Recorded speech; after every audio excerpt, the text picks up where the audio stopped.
Good morning, welcome back to my channel. मी स्वाती तुमचं मनापासून स्वागत करते.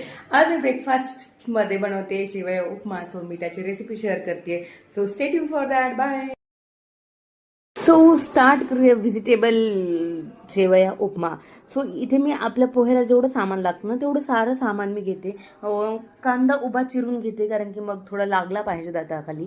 आणि शेंगदाणे भरपूर टाकते, डाळवं टाकते, आणि माझ्याकडे फ्रोझन व्हेजिटेबल होत्या त्याही टाकते. आणि मला वाटतं हे छान बनतं.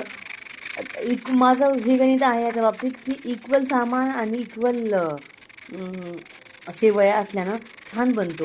म्हणजे आता तुम्ही नवीन नवीन घरामध्ये कोणी खात नाही ना, मग त्यांच्यासाठी तर छानच होतं. सो ही माझी टेक्निक आहे. आणि तरीही माझं नवऱ्याला आवडेल तसं काही नाही आहे. ओके, असं छान बनतो, हेल्दी बनतो.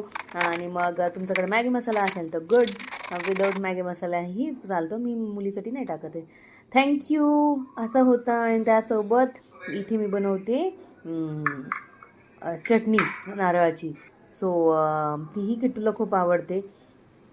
आणि हेल्दी हेल्दी हेल्दी नाश्ता बनतो. आणि थँक्स फॉर वॉचिंग. बाय.